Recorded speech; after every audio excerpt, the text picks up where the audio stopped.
Welcome to the AIER Standard, a production of the American Institute for Economic Research. I'm Ethan Yang. Some may say that the American economy has slowed in its ability to innovate and grow.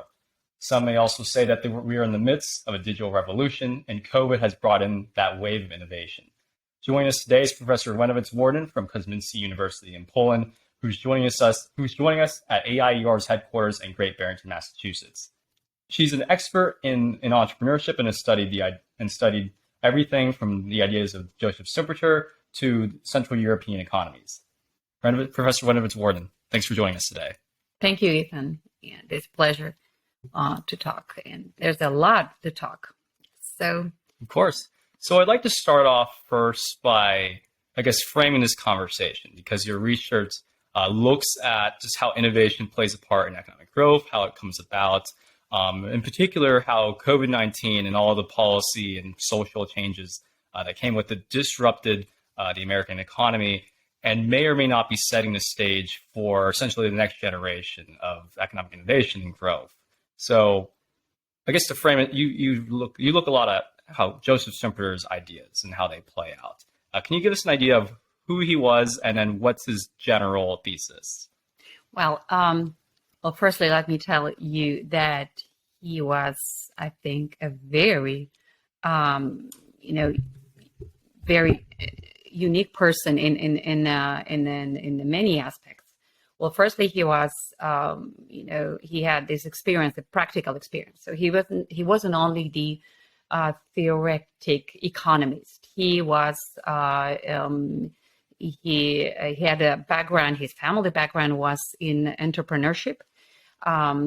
He also worked in a bank. He was managing banks. He had experience in law and advocacy, working at different places around the world.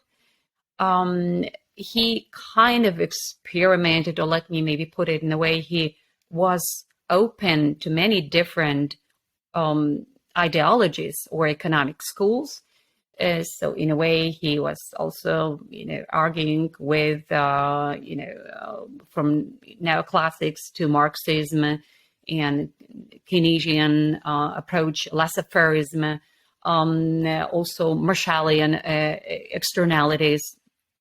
So he was exposing his views to different schools. I think this is very important because at the very end, he created his very, own mindset about how the economy should be,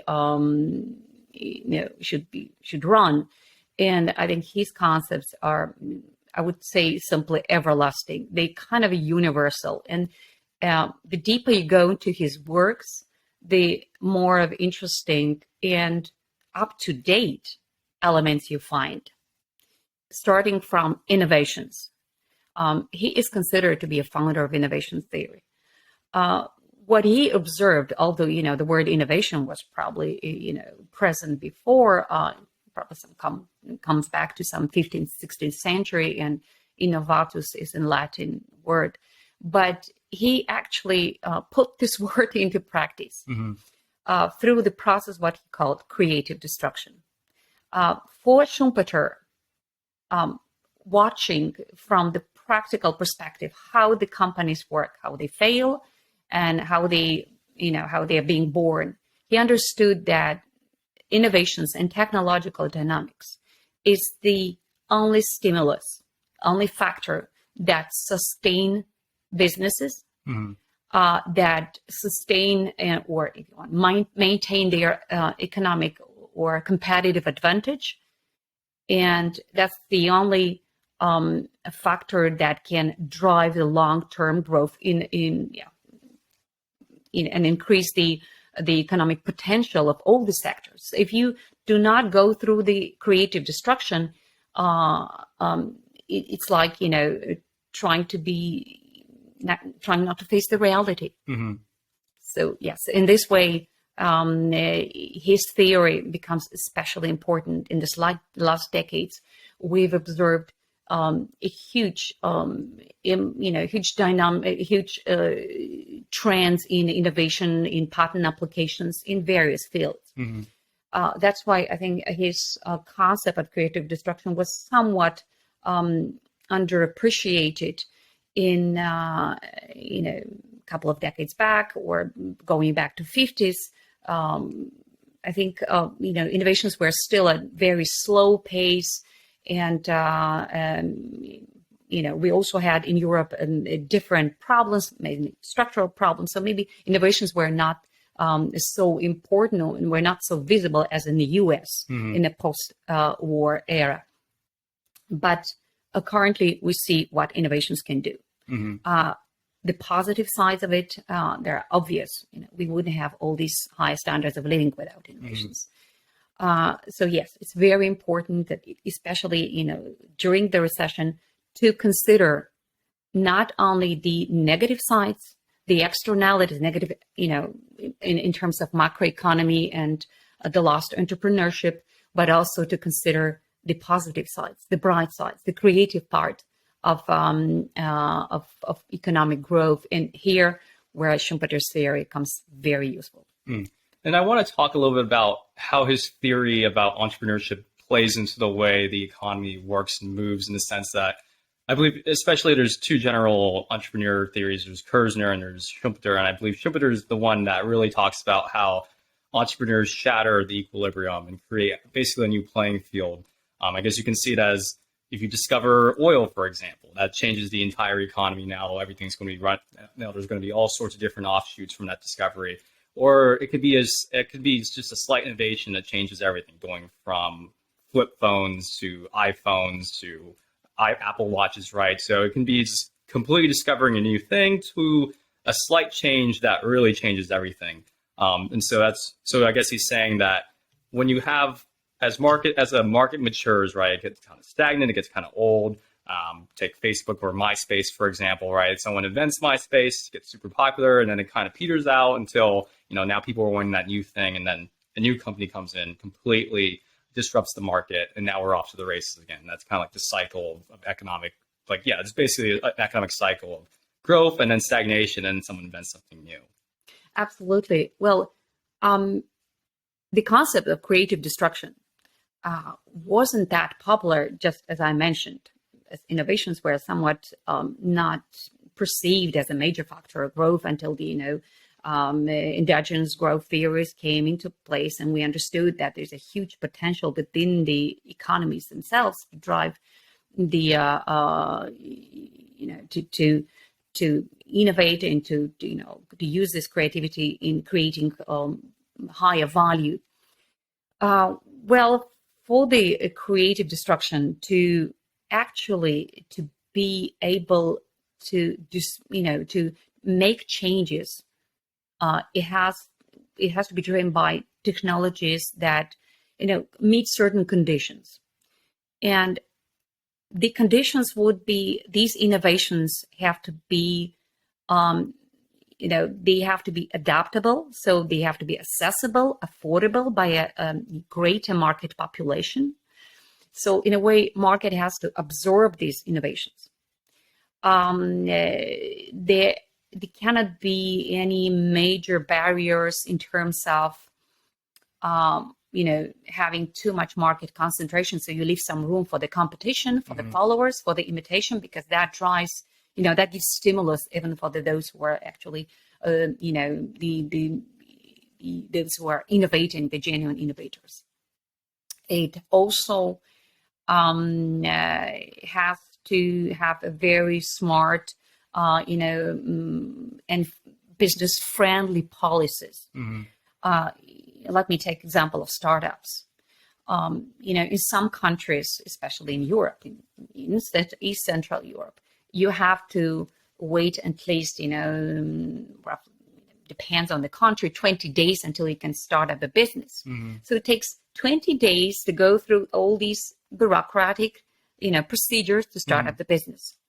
Well, for someone who's ready to start, who comes with a brilliant idea and just want to start the business, it's important. It's a huge amount of wasted time, and it basically discourages. So, whereas in US, it would take just several days, so probably 4 days or 5 maximum. So that is important, but because that is what we call, on top goes, all the procedures that are, quite complicated, and it's basically, brings in some unnecessary uncertainty. So it does matter. So that we, as we have a quite friendly, environment for those very creative entrepreneurs to be able to implement their ideas.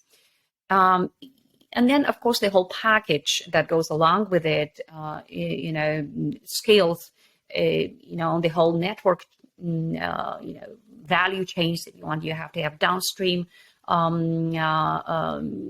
network, upstream network that will go that will be coherent with that innovation.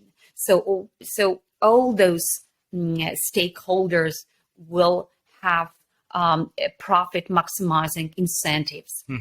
So they will all care about that innovation being successful.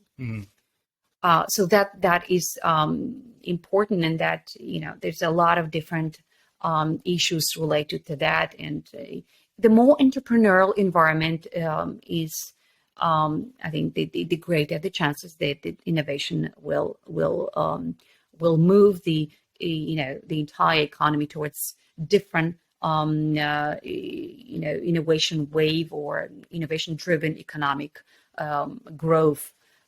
So that really matters. And you're the author of a book, I forgot the full title, but you've used the term open innovation. Can you tell us a little bit more about that? Yes. Well, open innovation is an idea that was founded by Henry Chesbrough. And it basically points to a very important phenomenon that most of the innovators or companies that implement innovations are trying to protect their technologies with intellectual property rights, but they are doing it in a kind of abusive way. In a way, they restrict the access to knowledge. Well, patents are fine, but if those patents are of poor quality, they are basically restricting the knowledge, the access to knowledge. So the knowledge cannot, in a way, diffuse in the industry, and that creates a huge gap between the leader and the follower. So in this way, that basically isn't helping the creative destruction. That impedes the creative destruction. So what open innovation points to is that we need to think how to optimize our knowledge assets and probably find a way how to exchange and collaborate by co-licensing, by engaging more small and medium-sized enterprises into the research and development process with the bigger companies. So there are different ways, different channels how we can exchange that knowledge. For instance, we can use the knowledge of technologies and licenses that are not any more relevant for our industry. Well, we shouldn't keep this knowledge just for us, just for the sake that we wouldn't let the competitors to overtake our research and development results. So I think that's sort of a lot of these protective attitudes are simply not necessary. They are not giving any results for either of sides. This is actually a pretty interesting debate here in the United States. I know you actually studied this dynamic in Central Europe, but I can tell you right now in the United States, there's already a debate about, because the United States has a very strong stance on intellectual property, very pro-company, not very pro-sharing, as you just pointed out. And that's the whole debate here. Is some people believe, most of them economists think that, basically think as you do, we should open it up, allow this information to get out there, allow companies to use that information, make similar products that can compete with one another. And then the other side, most of the lawyers, they're the exact opposite. They say, this system, intellectual property, creates the correct incentives for people to innovate because you want that person to reap all the benefits, not have to share some of that. And that's why we should strengthen, not weaken, our intellectual property policies. So I was wondering what your research from Europe is showing, since you're the one who looked into this empirically. Well, I think it comes from just misunderstanding. As you said, maybe some of the lawyers or regulators simply do not know specifics of specific business field. Depends also on the industry. Some industries are at their maturity stage. So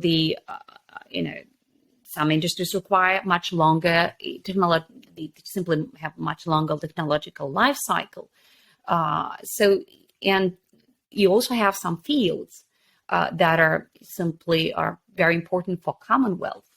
Just look at the environmental technology, look at the sustainable technologies, look at what's happening now with COVID, with the biotech.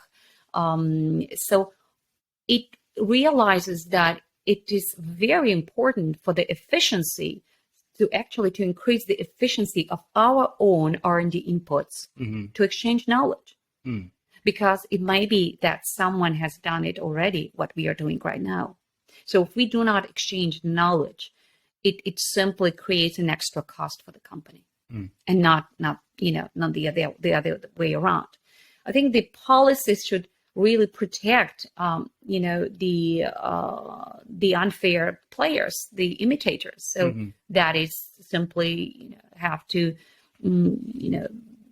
that shouldn't leave any room for those who actually break the law. But sharing knowledge is essential. In nowadays, especially during pandemics, we see that the sharing knowledge actually started being activated right now. We can see that in team publishing, for instance, in papers that are published with several authors, that, it hasn't been that popular in pre-COVID times. We see, for instance, in Poland, during the pandemics, the papers, especially in fields like life sciences, but also, AI, automation, IT, all those papers, they increase. So the collaboration already started in this field.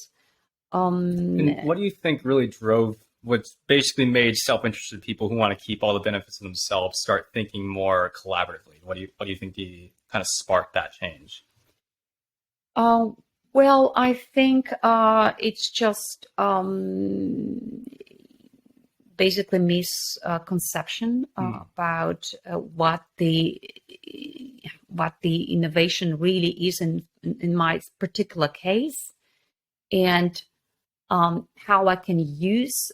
There's a really narrow mindedness in this. How I can use the competitor for my kind of good, for expanding, for promoting my own technologies. So instead of looking at a competitor as someone to make sure to stay away, and I would put it in a very nice way. High fences doesn't mean good neighbors. So if the higher the fence, the harder it is to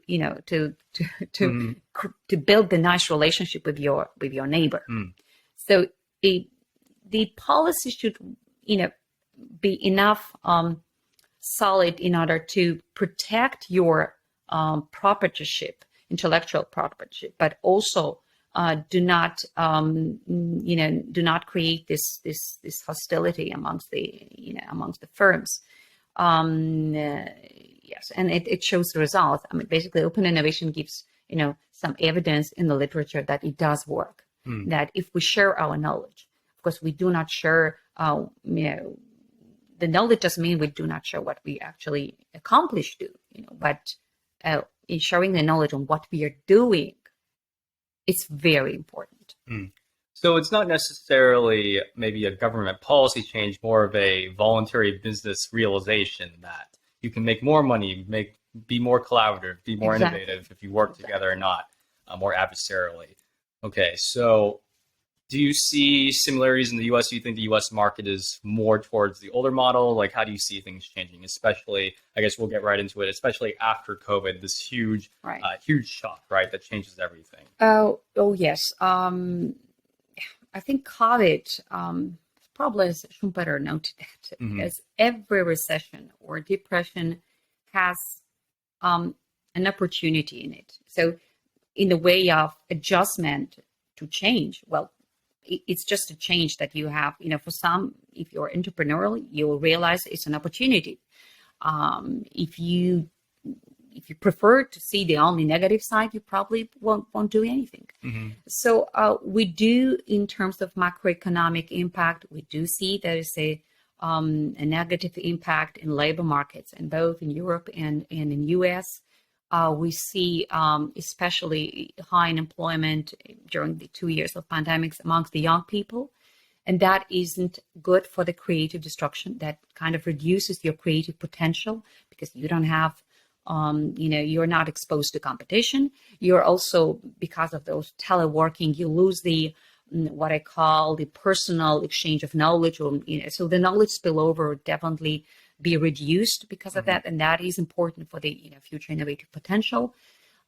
We do see the reduced R&D expenditure, so that is something negative. In these 2 years, the R&D dropped all around the globe, but Hmm. especially in advanced economies like OECD countries, EU, US. We do see certain slowdown in patent applications, but obviously patent is the outcome of the previous R&D efforts. Hmm. But what is probably worrying is that certain fields, high-tech fields, will suffer more. We see already aviation being neglected, basically in both it's been hit by the shortages in supply chains. But it also, it demonstrates the lower intensity of R&D investments. We also see, which is important for creative destruction, a slowing, well, basically the shortages or disruptions in value chains also been negatively affected the, trade Hmm. turnover, foreign trade. And especially in export, if you remember what happened, they just restricted export, especially with healthcare or biotech equipment. Hmm. And that isn't good, because with the export and import, we know there comes new knowledge, comes the investors, foreign direct investments come with the with the trade. So that is not good for the creative destruction. So that doesn't give this positive impulses for the future innovations. That somewhat slows it down, especially in the field that I just mentioned. But on the other hand, we do have this startups activity. We do have this, new applications of, AI and IT technologies. We can see that in the growth of what we call smart cities. Hmm. We use those applications to, we found a new way to apply them in, tracing the social distancing and social mobility. So we also network the cities better, so we can, take common responsibility for the, for the environmental challenges in cities. We also have seen something positive, like CO2 emissions has been reduced. Hmm. The same thing with the nitrogen dioxide that comes from traffic, from cars, and these numbers are two-digit numbers. We talk about, like, let's say 38% the reduced emissions in New York. That is a lot. 50% of reduction of nitrogen dioxide in Paris, Milan, and the big cities in Europe. So that is something positive that goes also along with the this city, the better city management. Hmm. So this is something positive.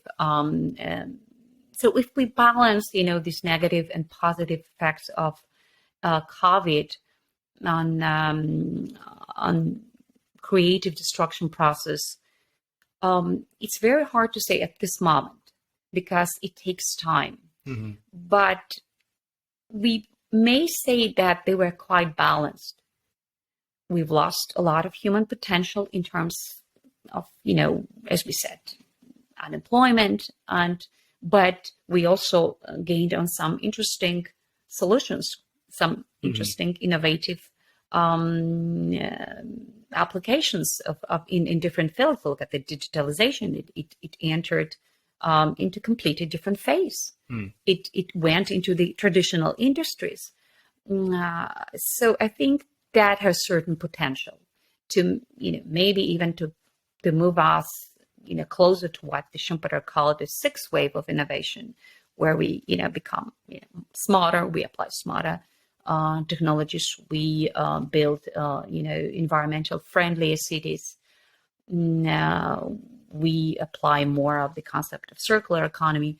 So that opens a room for the future growth as well. So it's almost like we had many of the emerging technologies are maybe in their infancy, but the technology was already being developed. It was already starting to hit the scene. But what really helped it and what's maybe really helpful for innovation would be that this huge shock that was COVID that completely rearranged society allowed us to, I guess, take a quicker look at that technology and maybe accelerate its adoption quicker, because now, one, we were forced to, in a sense, like it was necessary for many of societal functions, but two, it just made us sit down and think a little bit. I guess a lot of the shock did clear out a lot of legacy corporations, a lot of legacy practices. And now it's essentially we're on the midst of a digital revolution, but perhaps this huge shock that was COVID accelerated that leap from where we were to where we are about to be. Absolutely. I think we underappreciated digitalization, but we all of a sudden look back at the global financial crisis right after it's ended, at the kind of a stage of a slow recovery. We all of a sudden we came up with WhatsApp, with Uber, with Dropbox, with Pinterest, and there's so many interesting ideas, and they just came up after the global financial recession. So again, there's a hypothesis that it was a stimulus for the new way of doing things, what the Schumpeter called creative destruction. I think we may actually observe the same things happening, the same kind of initiatives happening now, but in different sectors, in e-financing, in education, in healthcare, in biotech, environmental technologies. So that's kind of very interesting association that they actually recessions create certain opportunities. And another interesting phenomenon is with automation, with industrial robots, robots that is applied in manufacturing industries. They've been before COVID. So all these technologies, they are not genuine technologies, but their application is what we've been observing this last 2 years with COVID was immense. Globally, the intensity of robots in the manufacturing industry doubled. So I think, yes, automation is another field where we see how the creative destruction process driven by COVID is giving its positive results, because the number of robots that been applied in industrial manufacturing has doubled in these 2 past years. That is globally. Some countries are achieving higher results. Obviously, Asian countries are much, having higher results because they've been investing in that earlier. I'm talking about Japan and South Korea, Singapore. Yes, but we see that trend right now in Europe, and that gives us certain, I think, very real hope for the higher productivity.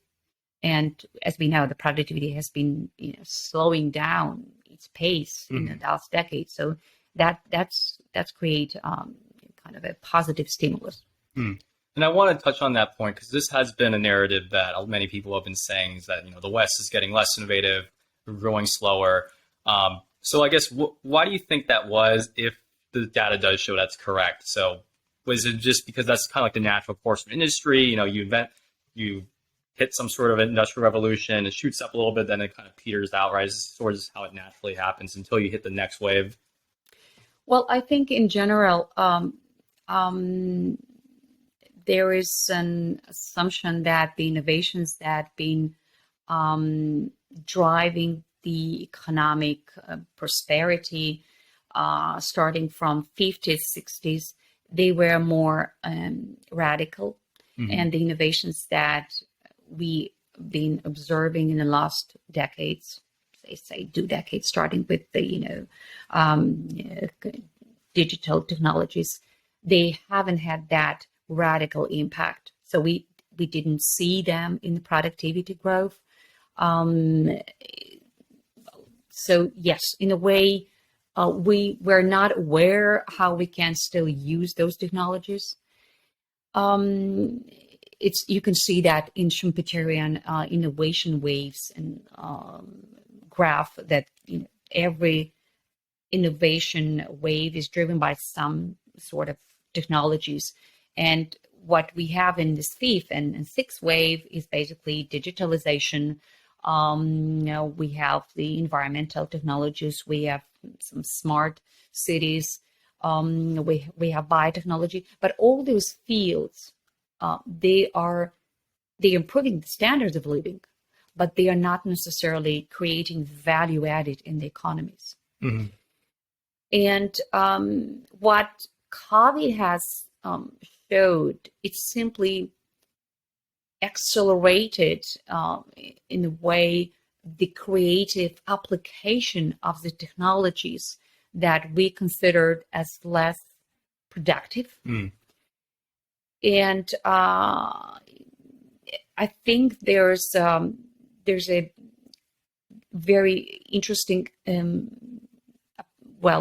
conclusion from what we observed during the COVID is that there's a huge potential in the technologies that we have already, discovered, and, in all these patents that's still somewhere driven, hidden in the drawers.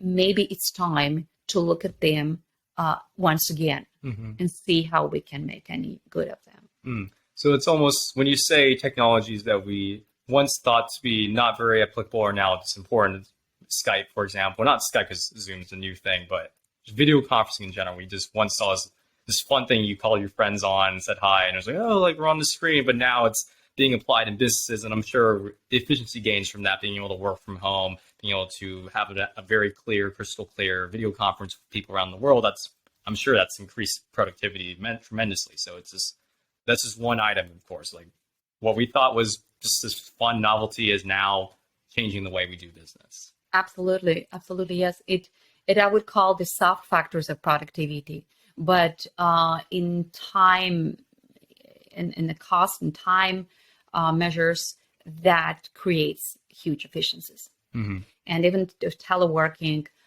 we have seen that it didn't affect negatively our productivity, in terms of what we how productive we were with our time.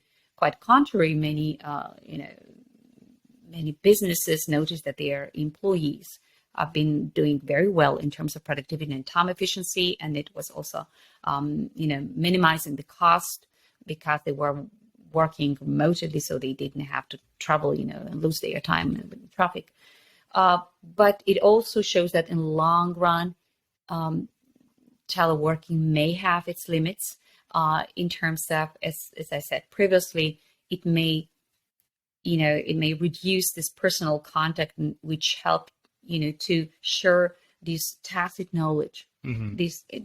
That kind of also, stimulates the knowledge spillovers. That also stimulates the brainstorming.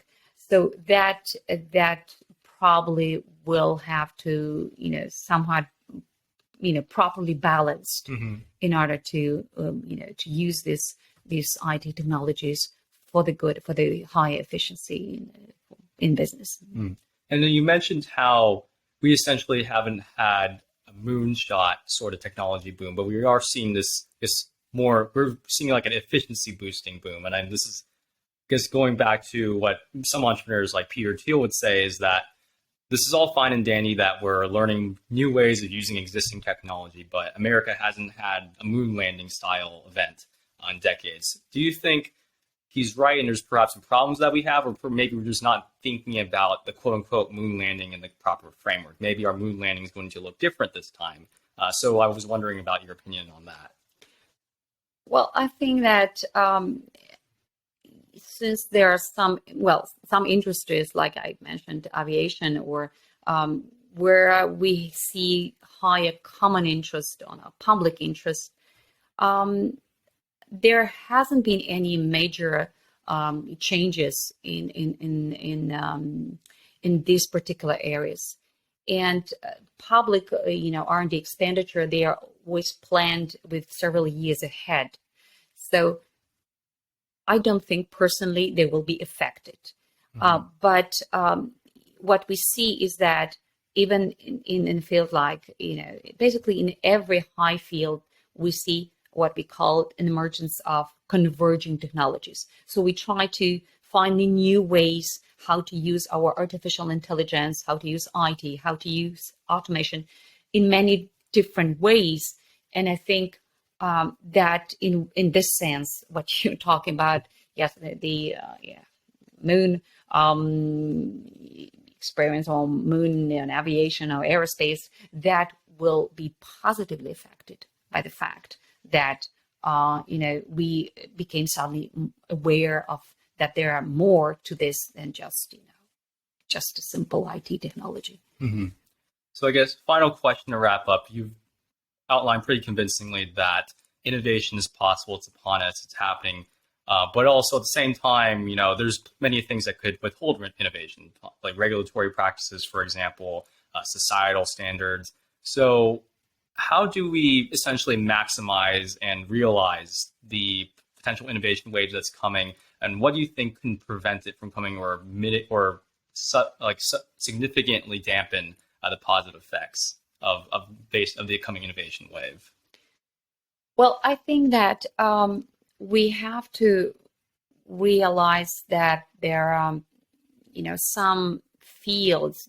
Well, basically, innovations shouldn't be driven, somehow by public policies, but public policies may essentially, orient, by giving a proper stimulus towards which, fields the innovation, may go to. If we are interested in green technologies, we have to create, quite strong incentives for the companies start investing into, circular economy or the green technologies. And, taking example of the US, I don't see those incentives. Mm-hmm.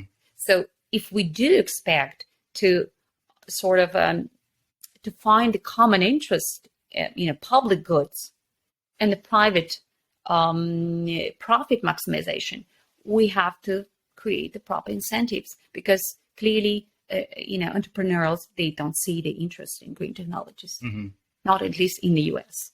We see that a little bit more, effective in Europe, but because we have much higher incentives for the green technologies. So yes, I think, if we talk about government and regulations, this particularly, some specific technologies like green technology, some of the common interest, healthcare, and that has to be somehow incentivized by government. And in other areas, government it's not necessarily an incentive problem, it's just in the way.